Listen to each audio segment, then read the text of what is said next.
request a protocol officer to escort him to his seat at the council table. In accordance with Rule 39 of the Council, Somalia has made significant progress in advancing key national priorities. These include, firstly, the appointment of the Independent Constitutional Review and Implementation Commission. Secondly, the passage of 11 pieces of legislation, of which 6 have already been signed into law.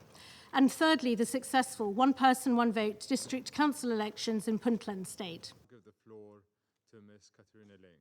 I thank you, Ms. Laing, for...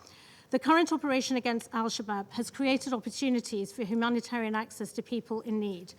However, insecurity has also contributed to an extremely challenging operating environment for humanitarian agencies. From January to March, around 430,000 people across Somalia were displaced by conflict and insecurity. Approximately 580,000 people live within territories controlled by non-state armed actors, and most of those displaced are women and children. President, that the proposals from the NCC are a starting point for further consultation. The inspirational women leaders of Somalia continue rightly to advocate for their rightful inclusion in political processes and decision-making. The commitment made by Somalia's political leaders to a 30% quota of women representation in the previous federal elections remains unrealized. In the recent district elections held in Puntland, only 17% of those elected were women, which is down from 27% in the first phase. Women's participation and representation needs to be codified in relevant legal frameworks, including the Constitution. As the first female SRSG in Somalia, I will be putting these issues at the forefront of my work. The federal government-led counter-al-Shabaab operations have largely been focused on the Middle Shabelle region, Eastern Hiran and Galmudug. During these operations, al-Shabaab has been degraded militarily and dislodged from a number of areas. This is a notable achievement. Since the government's formation last August, I have been impressed by the collaborative working relationship between the executive and legislative branches.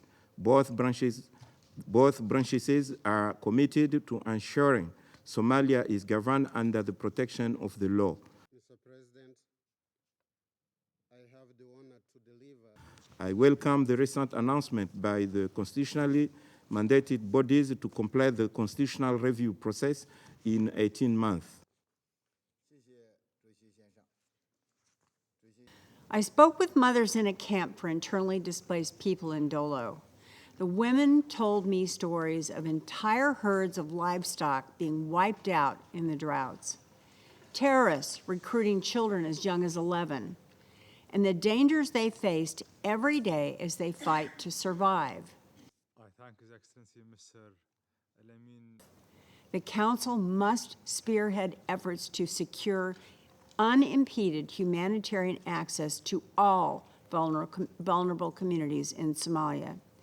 Too often, civilians living in territories controlled by armed groups are cut off from humanitarian assistance because access is either denied or for the safety of the aid workers is threatened. This has to end. Too many lives are at stake. Mr. President, I have the honor to deliver. Looking ahead, the next phase in our fight against terrorism is Operation Black Lion. This operation, which is still be the most critical offensive, aims to liberate nearly all the remaining al-Shabaab-controlled territories across the country. With the support of our frontline states, Kenya, Ethiopia, and Djibouti, we are confident that this campaign will significantly degrade al-Shabaab and pave the way for a sustainable peace and security. We recognize that our most valuable asset is our people. Therefore, we are committed to scaling up access to quality education and health services, especially for women and youth. As a former educator, I know how education can break the cycle of poverty. I grew up in a small rural community, and after my dad passed away, my mother struggled to ensure that I get an education. She was unable to read and write, and still She checked my homework regularly by seeing whether there were any red marks on the notes. Representative of China for his statement. To inform the Security Council and allow for a more holistic response, we reiterate the critical need to enhance data collection and analysis on how climate change impacts peace and security in Somalia. In this regard, the Climate Security Advisor within the UN Assistance Mission in Somalia, the first advisor of this kind within a UN peace mission, can play a significant role to achieve this goal. Such data and reporting can support the implementation and development of climate adaptation measures and strategies, which can incorporate climate-related risks across all levels of governance.